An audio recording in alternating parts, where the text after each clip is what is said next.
Jemedari ina faida gani? Yaani hii inaweza ikawa na faida gani kwenye uwekezaji? Yaani kwenye uendeshaji kwa ujumla, mwenyekiti wa bodi akitoka Simba Sports. Ukisoma hayo mapendekezo yametaja kwamba kwa sababu ndo wanatokana na asilimia 51.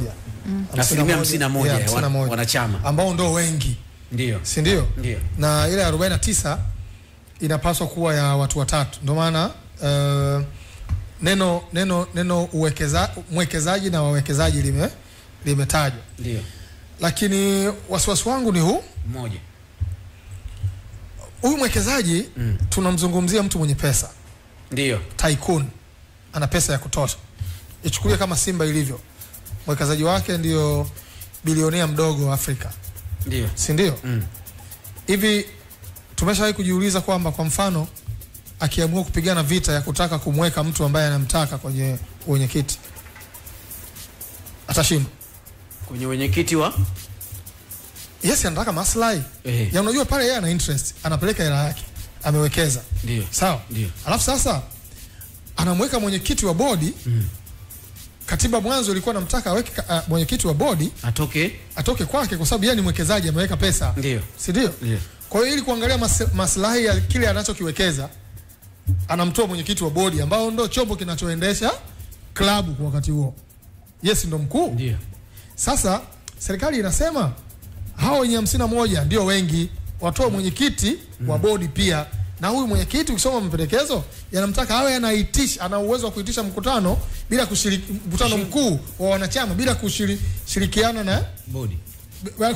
Kushirikiana na kampuni yoyote ndio. Ambayo inawezekana ndo katika wale wawekezaji. Si ndio? Ndio.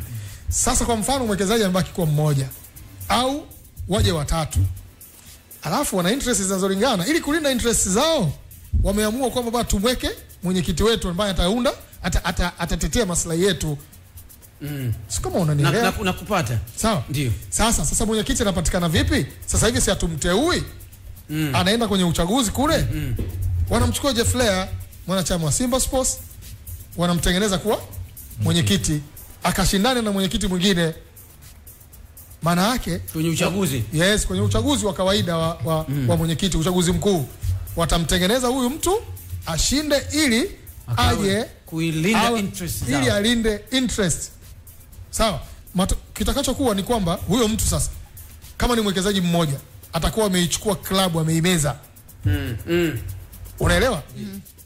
Unaelewa? Ndio. Atakuwa ameimeza klabu kwa sababu atakuwa kwenye maslahi ya watu 51, asilimia 51 ameweka mtu wake ambaye ndo anaongoza bodi, anapokea maelekezo pia kutoka kwake. Shortly as it is now, Young Africa. Sio, mnanielewa? Tunakuelewa. Mkurugenzi wa uwekezaji. Lakini sasa hiyo ni baada ya miaka hiyo mpaka uchaguzi ufike sasa. Muda wa uchaguzi. Ngoja basi nitoe mfano. Mbona hapo unaniruhusu? Sawa. Toa mfano. Toa tu mfano. Lakini hata huo mfano unaotoa bado tutakwenda kwenye uchaguzi tu. Sidipo kama imeruka. Haya twende. Mwenge, kama mwenge wa rugby. Ilivyo sasa hivi ndio Young Africa. Ndio. Mwenyekiti wa tutumie mwenyekiti rais wa Young Africa ndio anatokana upande wa mwekezaji kwa sababu yeye ni tunasema ni mkurugenzi wa uwekezaji wa GSM. GSM ndo mfadhili, tuseme mwekezaji kwa sababu hajawekeza. Mfadhili bwana. Mfadhili wa Young Africa. Sawa? Kwa pale kuna interest zake kwa sababu anatoa pesa. Kwa mwenyekiti huyu ametokana na upande huu. Ndio nauliza, ikitokea kwa mfano Mohamed ikaonekana jambo limepita. Halafu kwa sasa hivi automatically mwenyekiti atakuwa wa bodi atakuwa Mzee Mangungu. Si ndio? Ndio. Lakini tutaenda kwenye uchaguzi kwa sababu hatokaa hapo maisha yote. Baada ya miaka mitatu mbele tutarudi kwenye uchaguzi. Sasa huyu bwana mwekezaji anaona kwamba maslahi yangu hapa ili yalindwe, nimtafute mtu. Let's say huyu Magoli anayeondoka leo narudi kwenye kinyang'anyiro. Bane, sasa twende ukawe mwenyekiti. Anapigana naye kule awe mwenyekiti. Akishinda, maana yake ameshinda kila kitu. Sio kama unanielewa. Nakupata. Lakini hiyo si ni mbele sasa. hata kama ni mbele. Kwani miaka 3 ijayo tunatengeneza future brother. Tengeneza jana. Tunatengeneza kesho. Tunaweza kuungana na Hassan Hassano. Mpambanaji huyu. Kila laheri. Yes, nataka kusema kitu mimi wakati nataka kusema kitu lakini kitu chenye kinahusiana na Azam TV ambayo imewashwa moto tena, ni moto umewaka tena, kwa maana ya kwamba sasa bei ile ya zamani imerudi. Kisimbuzi na antena 39,000, kisimbuzi peke yake ni shilingi 29,000 na unapata yote kupitia zile burudani zote ambazo unakuwa unazihitaji. Mambo yote yanakaa vizuri kabisa. Mwamba wa hali ya hewa anarudi kwa nguvu zaidi. Ligi zote kubwa, tamthilia kali, filamu za kibabe, vyote kwa ukubwa na ubora zaidi. Sio swala la kwamba mvua ikiwa inanyesha alafu utazami tena mbungi, hilo linakuwa hapo halina mashiko. Kwa hiyo ukiwa na kisimbuzi hiki cha antena cha Azam, mambo yanakuwa yako vizuri, kwa sababu ile pale unaweza ukaiweka sehemu ambapo haitakuwa na ghasia ya kusumbuliwa na mvua wala upepo.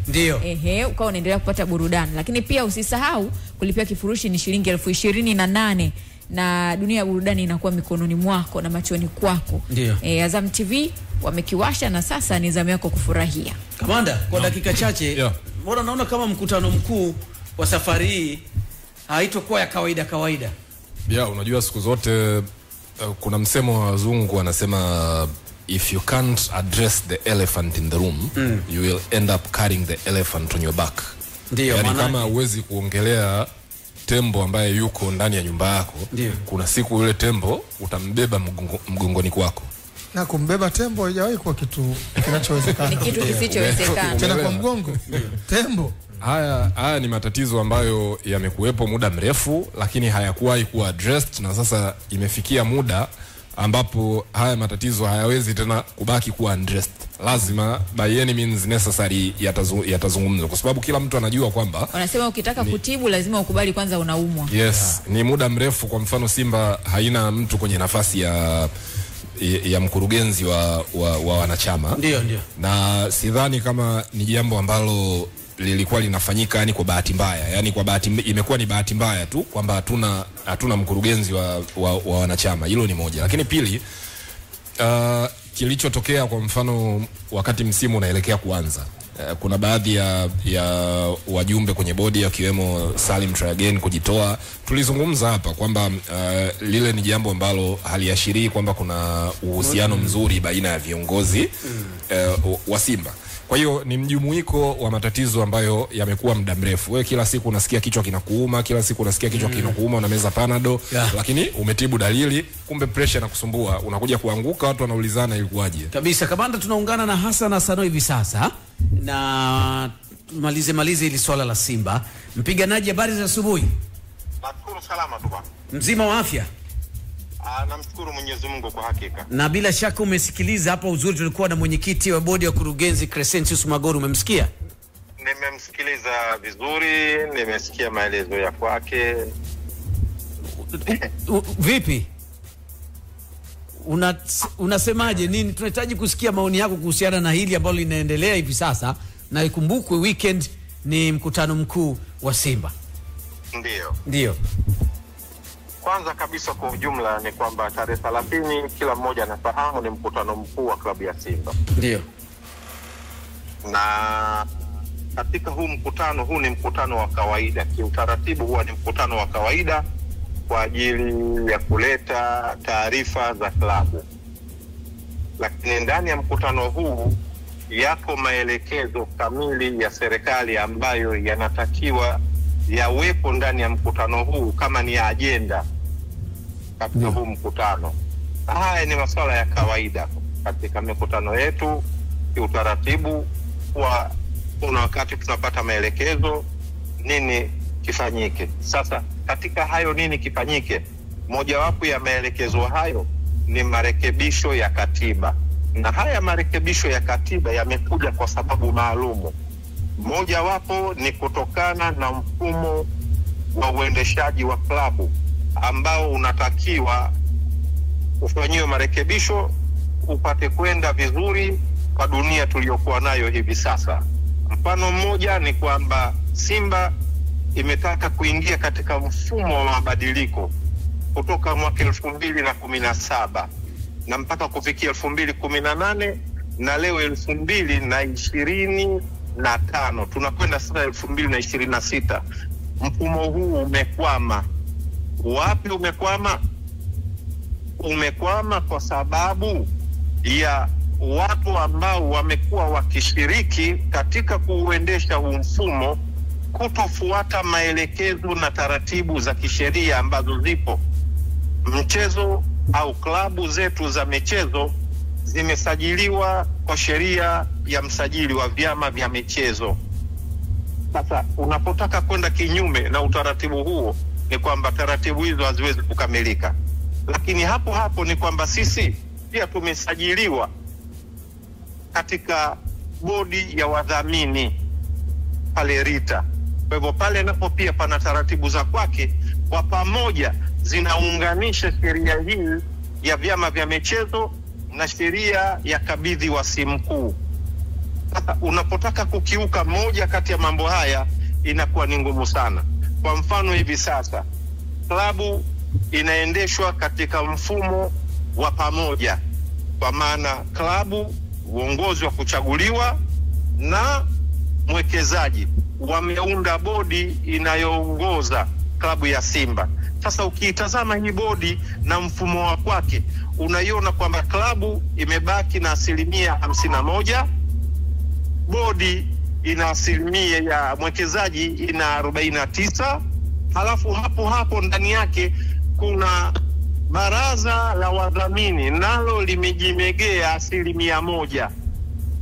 Ndani yake humo wakaunda makampuni zaidi ya 3. Kuna Simba Holding, kuna Simba Mo Company Limited, kuna Simba Company Limited Sports Club. Kwa hiyo haya yote yako kwa pamoja katika kila mmoja kutafuta kulinda interest ya upande wa kwake. Wote hawa wakaingiza mashauriano ya kwao yaendeshwe na Simba Holding Limited, vitu ambavyo serikali imevitazama ikaona kwamba tunajipotosha na huko tunapotaka kuelekea hatuwezi kufika. Kwa hivyo marekebisho lazima yafanyike, hayana hiari. Kama tunahitaji kutoka hapa kwenda uko mbele, kwa maana msajili ameagiza kwamba ni lazima klabu ya wanachama ambao wana hisa nyingi wao ndio wawe wasemaji na wenye sauti katika klabu ya kwao. Kwa kifupi kiundwa bodi ni kwamba wao ndio watakaotoa mwenyekiti wa hiyo bodi. Na hiyo unaiunga mkono mpambanaji? Mimi kama mwanachama wa siku nyingi, ndio, na mimi ambaye nimewahi kuwa kiongozi mpaka kufikia mwaka 2006, mimi nimekuwa kiongozi mara ya mwisho katika klabu ya Simba. Ukiangalia katika baadhi ya viongozi wa klabu ya Simba, mimi ni mmoja katika watu ambao ni senior kabisa katika uongozi wa klabu. Okay. Kwa hivyo mimi nakubaliana na serikali 100%. Kama kweli tunataka kwenda huko katika mfumo, ni lazima tufuate utaratibu wa kisheria. Hili manake hapo unavyozungumza kwa kifupi, Magori kuendelea kuwepo hapo ni nje ya utaratibu. Kwa hicho ambacho kinahitajika, manake mabadiliko yafanyike haraka. Upande wa wanachama ambao wana 51% muweze kuiongoza bodi mkiwa na mwenyekiti. Mimi tuzungumzie jina la Magori, naomba kwanza uniweke nje. Nazungumzia mfumo wa nafasi. Okay. Mwenyekiti wa bodi ya klabu ya Simba pindi ikiundwa ni lazima atoke upande wa wanachama ambao wao wana asilimia kubwa. Hivi sasa tunavyoongea upo upotoshaji mkubwa sana wa kiutendaji katika klabu ya Simba kwa vyombo vingi pamoja na viongozi wenyewe kujipotosha. Kiujumla uwekezaji huu au mfumo wa uwekezaji huu ulikwisha kufutwa na FCC toka mwaka 2020. Haupo. Hakuna kitu kinaitwa bodi pande mbili. Kuna ubabaishaji tu huko hapo unaoendesha klabu yetu, na sisi ambao uliletwa na nani? Ubabaishaji ambao uliletwa na nani? Na hao ambao wapo huko wanataka kuiendesha klabu au upande wa mwekezaji? Ambao upande wa mwekezaji serikali ilikwisha kufuta mfumo huu toka 2020, na haya ni maagizo kamili ya utafiti yaliyofanywa na mwanasheria mkuu wa serikali ya Tanzania. Mpambanaji, muda wetu umekwisha kweli kweli. Nadhani tutakualika uje hapa studio, tutakuwa na mengi ya kuzungumza. Naomba tafadhali sana mnialike nije nitoe ufafanuzi uliokuwa mzuri kwa manufaa ya klabu ya Simba. Okay, basi kuna swali kutoka kwa jemedari hapa, alafu tuagane na wewe. Hassan Asano. Naam. Actually mimi sina swali, nilitaka tu kukuthibitishia kwamba tunaweza kuwa na nafasi ya kukualika kesho kama una nafasi. Tafadhali. Nipo tafadhali. Basi inshallah tuwasiliane. Mtanipa muda. Shukrani sana, asante. Crown Media. Hapa ni nyumbani.